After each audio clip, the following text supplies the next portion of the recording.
Hoje nós vamos fazer uma grande revisão, uma revisão panorâmica daquilo que nós estudamos até aqui.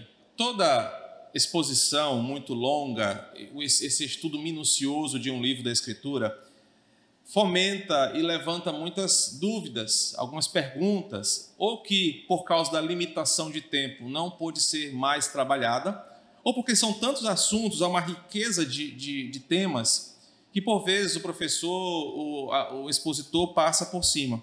E aí, a pedido da Leilane, originalmente, hoje eu vou falar logo o nome dela, pastor, era bom fazer esse momento de tira dúvidas, de revisão. Claro, já estamos há quase um ano estudando Apocalipse, então vale a pena a gente dar esse break e fazer aquela revisão panorâmica e aproveitar esse tempo para perguntas que possivelmente surjam nesse processo. É uma atividade pedagógica até consistente, esclarecer e mostrar o que nós estamos seguindo ao longo desse tempo todo. A verdade é que nós temos tido uma produtiva e abençoada caminhada sobre o que nós chamamos a beleza do fim, essa série de mensagens sobre Apocalipse. Nós temos aprendido como Deus tem a soberania sobre a história da criação e como Ele está conduzindo tudo para um fim que Ele mesmo já determinou. No geral, ao longo desses domingos pela manhã, nós podemos dizer que o livro de Apocalipse tem como intenção maior confortar a igreja diante das lutas contra as forças do mal ao longo de todas as eras. E nós temos percebido isso como o Apocalipse nos assegura da perseguição, das dificuldades, mas também como o livro nos dá uma esperança, que o fim será belo, e por isso a série chama A Beleza do Fim. O objetivo do livro é dar encorajamento, mais do que revelar alguma coisa não clara, uma coisa obscura, ou através de uma criptografia espiritual tentar decifrar o indecifrável. O livro de Apocalipse tem como objetivo dar encorajamento, pois Deus está cumprindo os seus propósitos, Ele está seguindo a história que Ele escreveu e dando ao seu povo esperança. O fim será para alguns trágico, a história até o fim será pesada, mas eu estou no controle de tudo. Por isso o livro de Apocalipse é um livro de encorajamento para o povo de Deus. É um livro de encorajamento para que eu e você perseveremos nessa certeza de que a nossa recompensa final é certa. Tempos difíceis virão, situações acontecerão que oprimirão por vezes o mundo inteiro, mas descansemos na soberania do Senhor, que Ele está no controle de tudo. O livro serve, então, nós temos aprendido isso, como um bálsamo de consolo, principalmente diante de dias sofridos como esses nossos.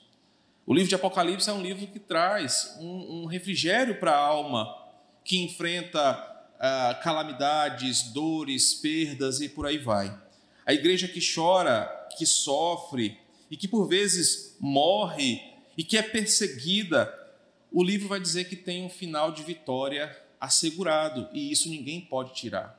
É nessa condição que o livro de Apocalipse mostra que Cristo, reinando e todo-poderoso, vai retornar, não agora no estado de humilhação, mas no estado de exaltação e glória, para conduzir o seu povo para junto dele.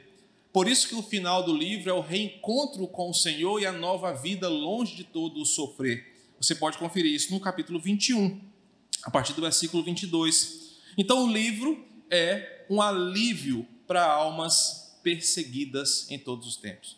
Nós aprendemos isso logo no começo, que o tema central de Apocalipse é fácil de ser identificado. Apesar de ser um livro que ao longo da história sofreu muito, com muitas possibilidades de interpretação, o tema central do livro é simples e direto. É a vitória final de Cristo sobre todos os males dessa realidade caída. E como os filhos de Deus estão com o futuro garantido pelo seu poder. Então, na questão de prova, na semana que vem, na sua prova, pergunta número 1, qual é o tema central de Apocalipse? A resposta está aí bem clara no seu material. O tema central é a vitória final de Cristo. Só um parênteses, eu falei que ia ter prova, né? Aí semana que vem vai ver, vai ter quase ninguém na EBD, que vai estar vazio, só a transmissão online. Mas não é não, gente, não vai ter prova não, pode vir tranquilo. A vitória final de Cristo sobre todos os males e como os filhos de Deus estão seguros diante do seu poder. Isso nos dá alívio. Vamos pegar o exemplo do que temos vivido diante de uma pandemia onde perdemos pessoas queridas, onde crentes, pastores morreram e onde há um agravamento econômico, político, ideológico. Mesmo diante de tantos males, de uma realidade doída e sofrida, Apocalipse diz o seguinte: mesmo diante disso, Cristo está certo em sua vitória final e nós, o seu povo, estamos guardados por ele. Então essa seria a grande ênfase do livro de Apocalipse. E aí no capítulo 1, nós aprendemos que o livro se trata de um desnudar, um desvendamento, um descortinar.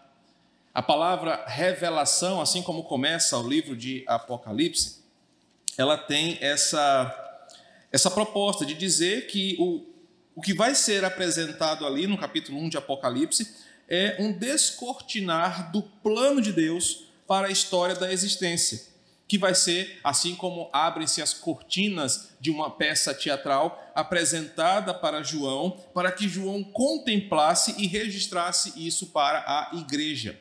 Por isso aprendemos que Apocalipse não é um livro preterista, só do passado em que João viveu. E aprendemos que Apocalipse não é um livro apenas futurista, para o início de uma era que irá começar. Mas aprendemos que esse descortinar de Deus é para a igreja de todos os tempos. Aprendemos que a revelação é de Jesus Cristo, capítulo 1, versículo 1 ainda, o que significa que a revelação ela é sobre Jesus Cristo, ou uma outra interpretação, a partir de Jesus Cristo, ou a respeito de Jesus Cristo, o que revela como Jesus vai consumar o seu plano redentivo. Qual é o personagem central de Apocalipse, então? Não é a besta, não é Satanás, não é a mulher, não é a igreja. O livro de Apocalipse é sobre Jesus e agora mostrando como ele vai cumprir o plano redentivo de Deus, sendo o mediador glorificado, exaltado por causa da sua obediência, da sua morte e da sua ressurreição. Aprendemos que a revelação é sobre como Jesus triunfa sobre tudo, sobre todos, cumprindo o que ele mesmo havia dito quando estava em seu ministério terreno. Por isso, o capítulo 1, nós aprendemos que ele contém uma bela descrição desse Cristo glorioso e ressurreto. Se você observar dos versículos 12 ao 16, João tem a primeira visão do Cristo glorificado, e isso aqui é importante na interpretação de Apocalipse, porque para muitos a visão final de Jesus foi aquele homem espancado, torturado, humilhado, preso naquela cruz.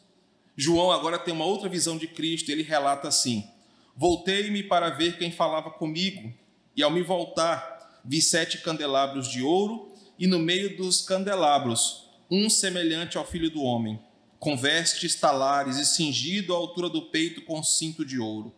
A cabeça e os cabelos dele eram brancos como a alva lã, como a neve.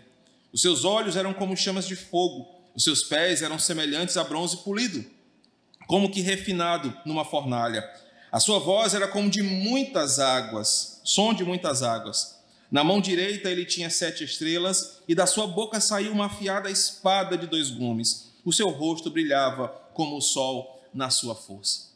O tema central, a vitória de Cristo. O personagem central, esse Cristo glorificado que agora está vindo, cumprindo a história para reinar sobre todos.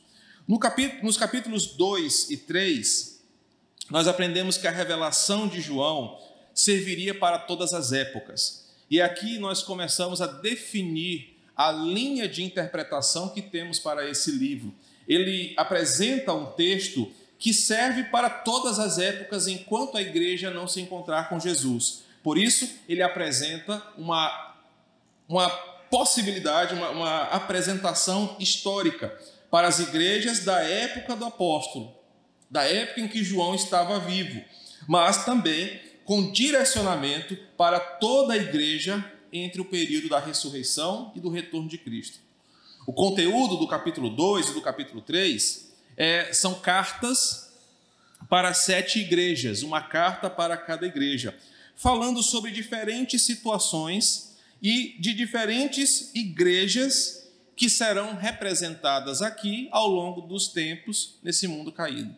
Então, enquanto João escreve para 7 igrejas que existiram ao redor da ilha de Patmos, naquela região da Ásia, essas igrejas também representam situações que muitas vezes igrejas vivem ao redor do mundo. Temos igrejas frias, igrejas carnais, igrejas fiéis, perseguidas.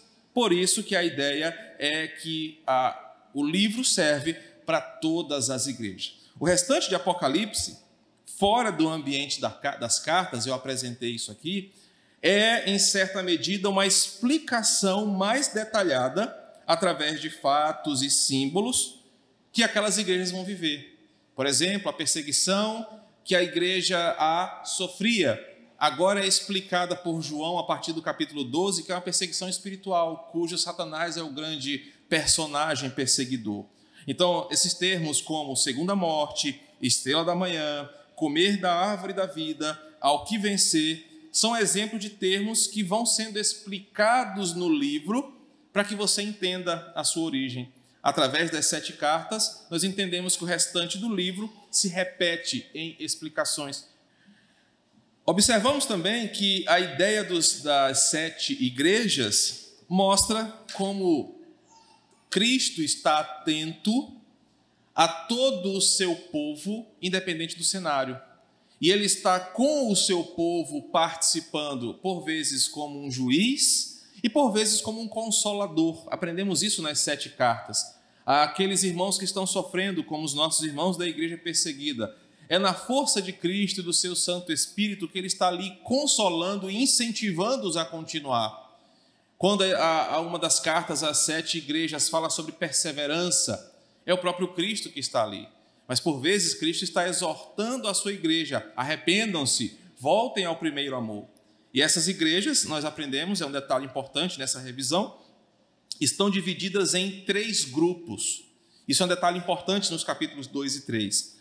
A primeira e a última igreja estão em um grave problema espiritual.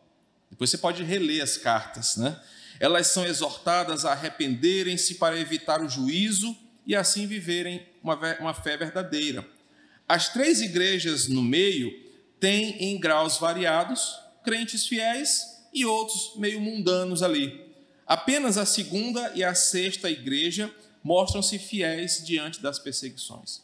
Aí, diante desse quadro, nós podemos perceber os diferentes momentos que podemos passar na vida como igreja e diferentes cenários de igrejas, mostrando exatamente por isso que Apocalipse é um livro que abraça todos os crentes em todos os momentos. No capítulo 4, nós cruzamos uma porta interessante da revelação de João. O capítulo 4 nos deslocou no tempo e no espaço para uma realidade espiritual. Investimos um bom tempo aqui na exposição, no capítulo 4, explicando essa transição de João de uma realidade temporal, obedecendo às leis da física, para uma porta que ele cruza, onde tempo e espaço não fazem tanto sentido como nós entendemos. E é no capítulo 4 que João tem uma visão do centro do universo, ele está no centro do mundo, ali no centro do céu, porque ele está diante do trono de Deus. E eu falei isso e repeti aqui no material de vocês, não há uma conclusão sobre quando João refere-se no capítulo 4, o depois destas coisas, assim como começa o capítulo 4. Nós não sabemos se esse termo refere-se a uma sequência cronológica, após acabar o assunto das 7 igrejas, ou apenas João está tentando organizar a sua visão. Então não há uma conclusão definitiva sobre esses acontecimentos, nem quando ou onde ele teve essa visão e o que ela significa. O que aprendemos é que, por esse deslocar-se no tempo e no espaço, João recebeu uma oportunidade de ver o que poucos personagens na Bíblia viram: o trono de Deus nos céus. Nós temos o relato de Isaías, nós temos o relato de Paulo, que não pôde descrever o que ele viu no que ele chama de terceiro céu, e nós temos agora João relatando que estava no trono de Deus, diante do trono de Deus nos céus. O que João vê enfatiza o conteúdo do livro. Enquanto o mundo parece estar desabando com pandemias virais, guerras, rumores de guerras, e que levam o insensato em seu coração a perguntar onde está Deus, João vê Deus sentado em seu trono, regendo o universo, governando tudo, de modo que nada acontece sem que seja a sua vontade. Tudo o que acontecerá a partir daqui, no livro de Apocalipse, é explicado por João da seguinte forma: Deus está no seu trono, Deus está direcionando tudo, as coisas estão acontecendo de forma supervisionada, governada e autorizada por Deus. Esse é o teor que vai sendo apresentado. E aí no capítulo 5, nós continuamos a visão que João teve, porque aprendemos que João ele está concentrado em uma cena, mas João olha para o lado ou para o outro e vê que tem mais detalhes. E o capítulo 4, 5, 6 e 7 é como se fosse esse giro que João está dando, olhando para diferentes cenários. No capítulo 5, quando nós lemos aí o 4 e o 5 em sequência, percebemos que João está na mesma cena, só que olha agora para um outro lugar. Ele amplia a sua visão e o capítulo 5 mostra que o grande dilema da humanidade é desnudado para o apóstolo.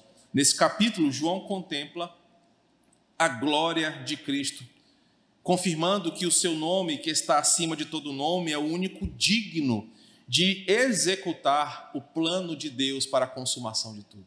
Para mim, um dos capítulos mais belos de Apocalipse, quando João vê o choro no céu,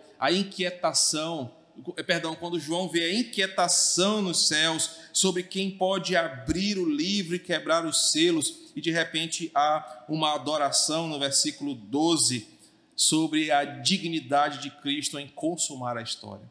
Novamente, entendendo o livro por esse aspecto, o que o apóstolo está ensinando o livro é sobre Cristo, sobre a sua glória e como Deus está conduzindo a história para o consolo, conforto e união com o seu povo. O capítulo 6 nos fez aprender sobre como a abertura desses selos revelam o que seria o início do fim, ou o peso do juízo de Deus por esse mundo.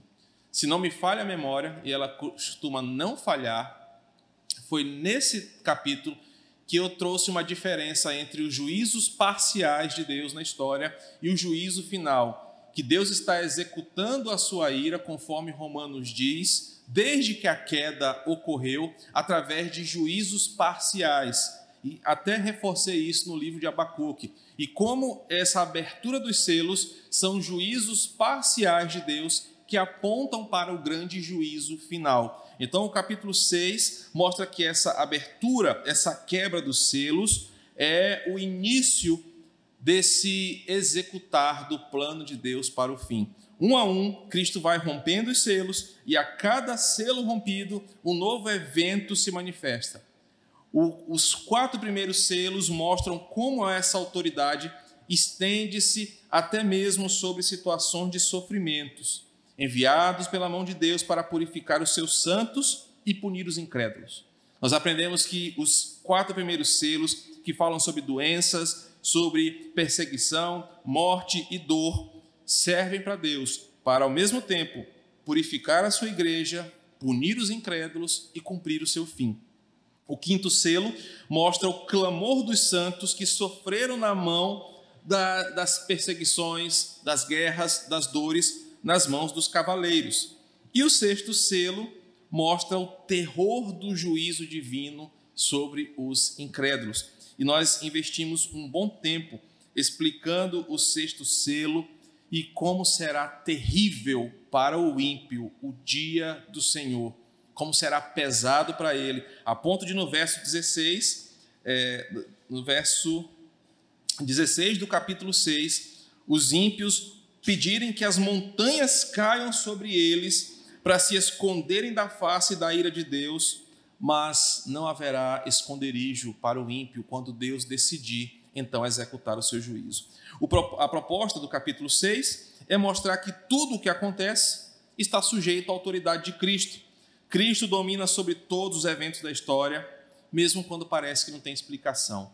Então, você olha para um cenário como o nosso ou uma pandemia que já ceifou milhões de vidas ao redor do mundo, a resposta nós encontramos em Apocalipse.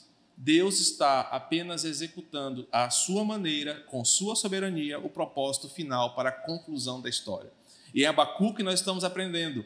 Deus está ensinando a esse mundo que ele ainda vive sobre uma lei acima da lei dos homens. É a lei do Senhor que rege o limite da nossa existência. E quando a humanidade sai dessa lei, ou foge dessa lei, ou se opõe a essa lei, é necessário que a penalidade da lei seja executada. E isso é o juízo parcial de Deus sobre esse mundo.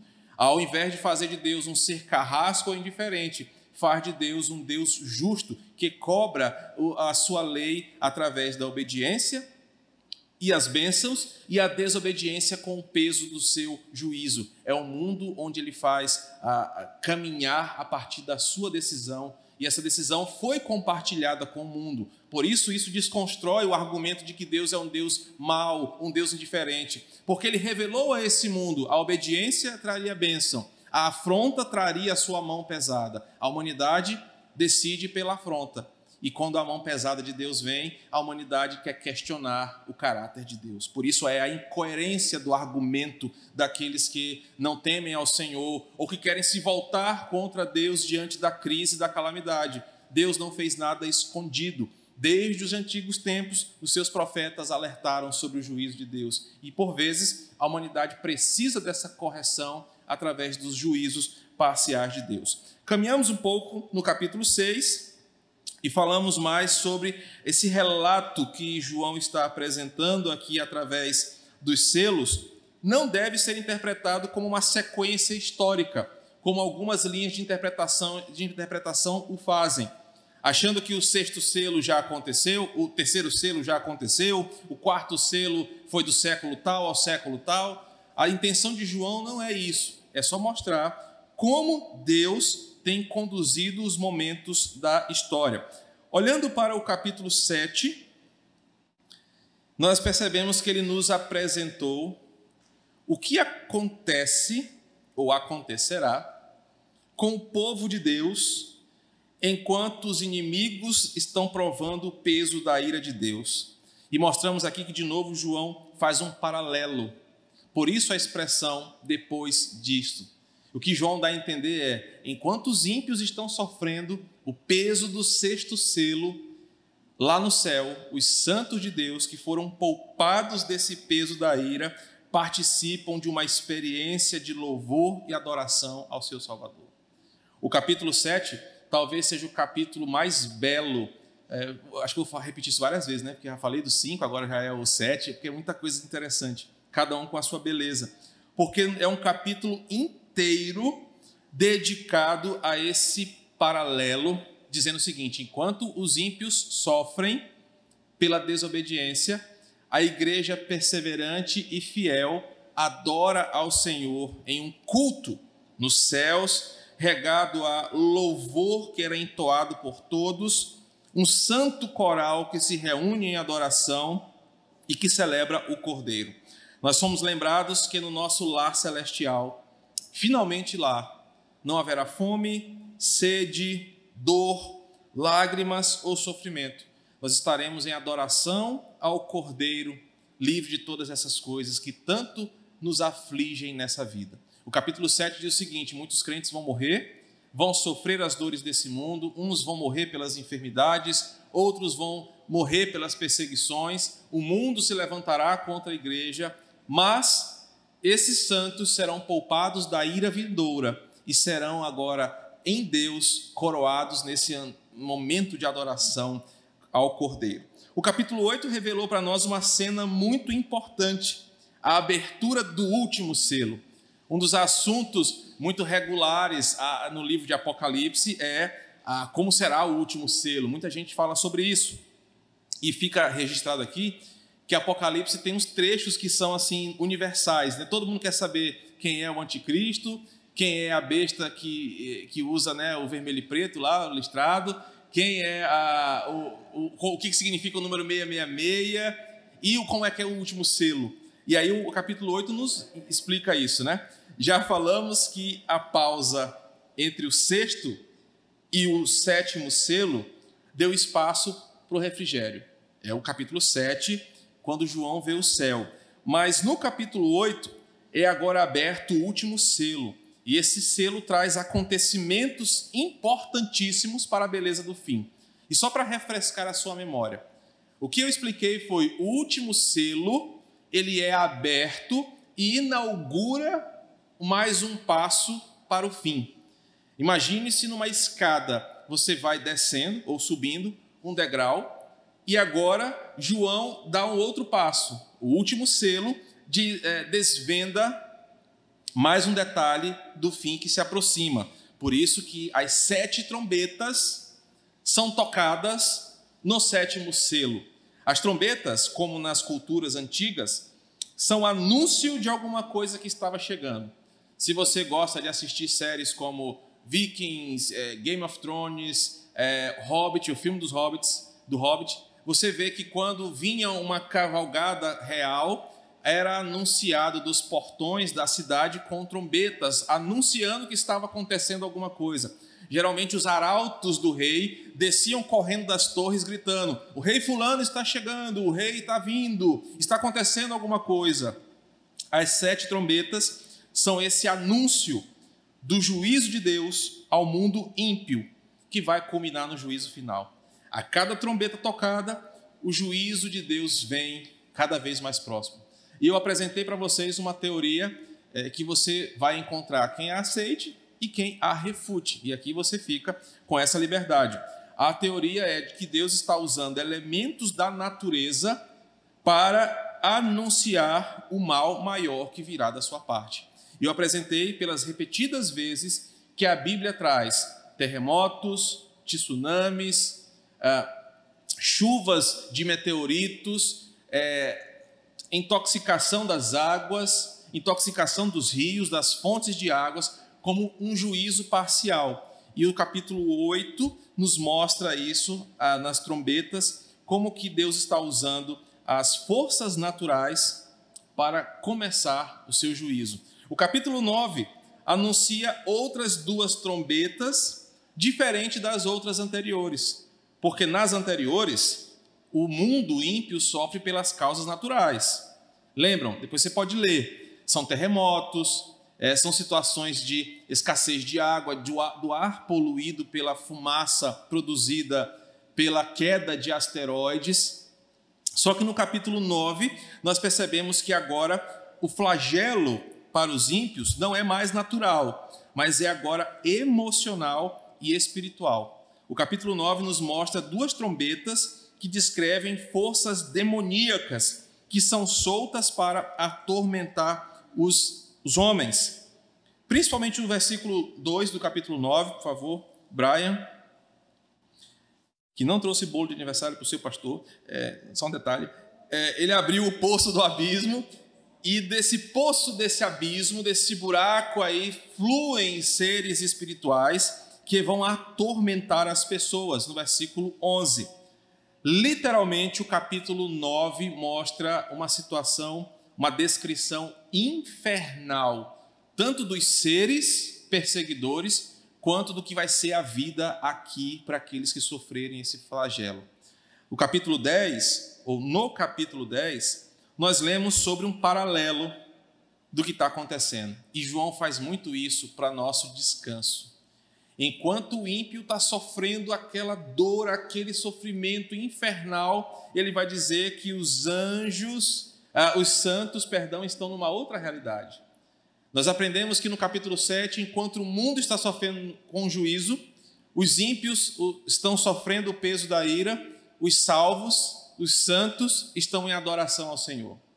No capítulo 10 é exatamente o mesmo paralelo, só que o cenário é diferente. Enquanto o mundo está sofrendo os toques das trombetas, a igreja não deve recuar. A igreja deve continuar a sua missão. E esse é o teor do capítulo 10, onde nós somos instruídos a apresentar a palavra de Deus ao mundo. Enquanto os males naturais, as catástrofes estão acontecendo, enquanto o mundo está caminhando para o fim, a igreja é incentivada a pregar a palavra de Deus, cumprir o seu chamado, mesmo que isso custe a sua própria vida. E aí, no capítulo 11, nós aprendemos sobre a sétima trombeta. A partir do versículo 15, nós aprendemos a sétima trombeta, que começa a partir da explanação por parte de João do que representa. Para que você entenda o que está acontecendo aqui, João vai descrever a sétima trombeta. E ele vai dizer o seguinte: a sétima trombeta é a consumação da história, é o cumprimento daquilo que o toque representa. O fim chegou, o cumprimento consumado do tão esperado fim de tudo. E eu apresentei para vocês que Apocalipse pode ser dividido em duas partes. Capítulo 1 ao capítulo 11, a história se encerra. O capítulo 11 é o encerramento da história. Por isso que João vê no capítulo 11 o fim de tudo. É assim que termina o capítulo 11. O mal foi vencido, o juízo foi aplicado, Deus está habitando entre os homens, verso 19. O mundo agora é dos eleitos, é do Senhor. A nova criação fora restabelecida aqui.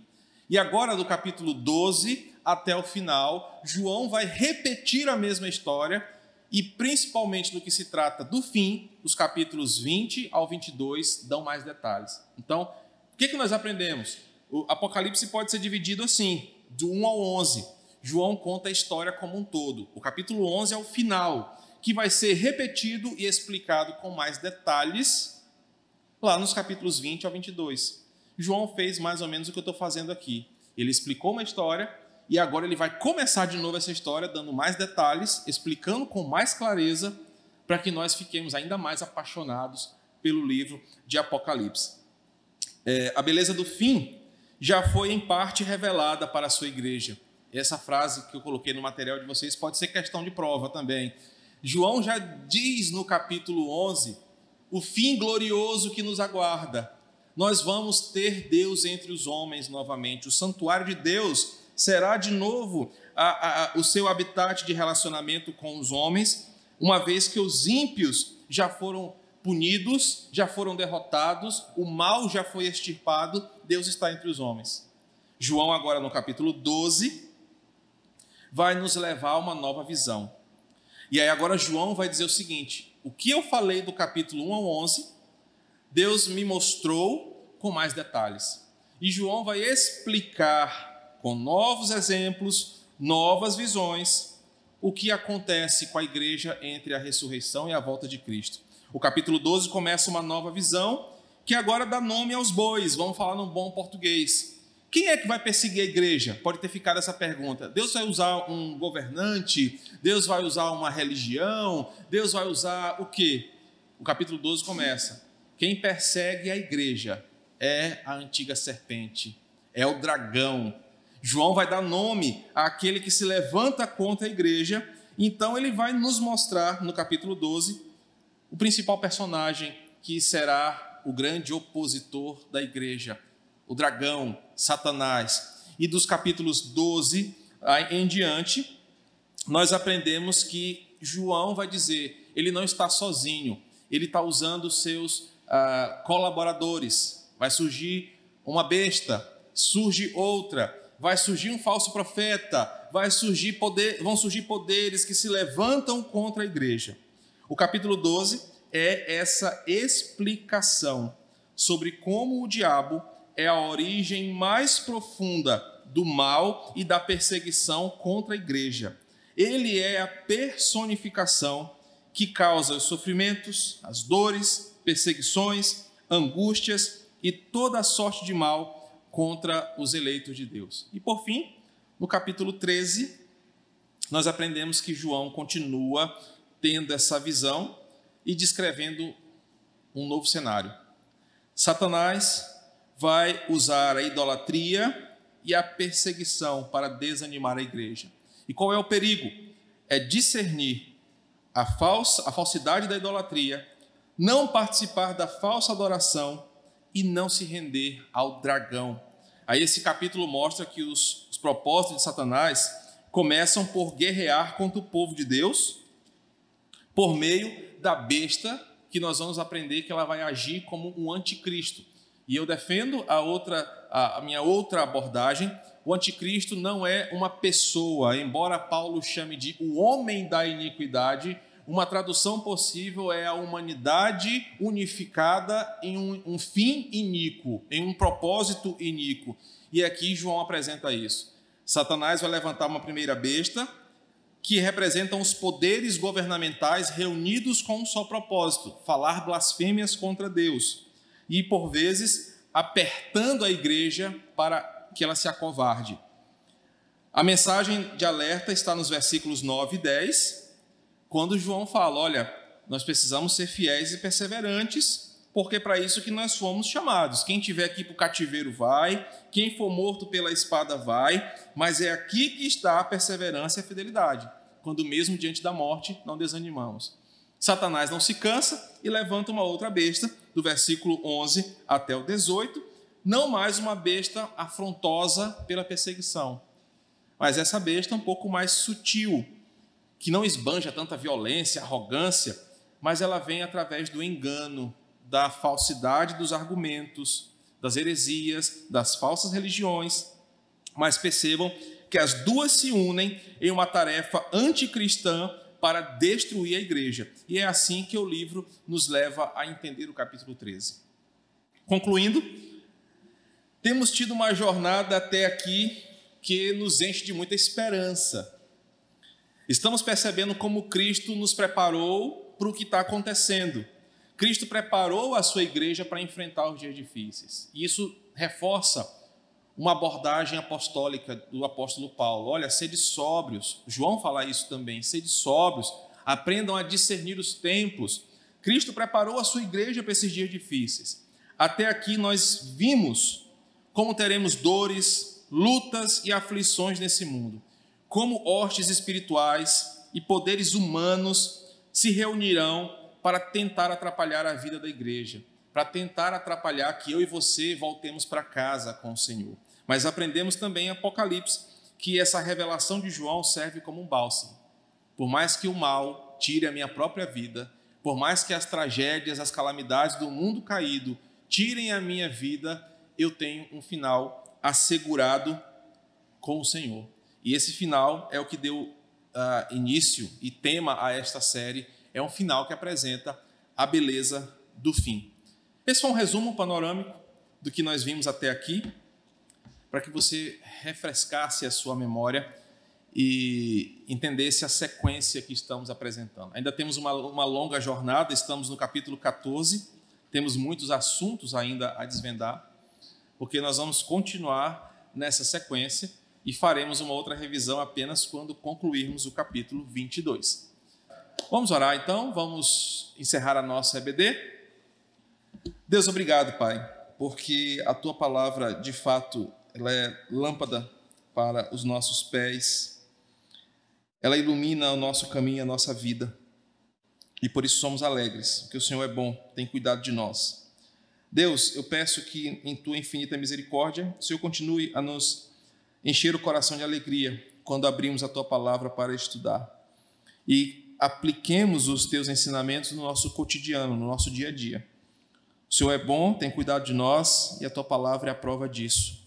Leva-nos em paz agora para os nossos lares, nos permita ter um dia do Senhor em família, em descanso, em contemplação ao Senhor e que possamos à noite adorar ao Senhor. Concluiremos hoje o livro de Abacuque e, ainda que a figueira não floresça, nós vamos aprender os caminhos da adoração que não são circunstanciais. Obrigado por tudo, Senhor. Nos leva em paz, em nome de Jesus.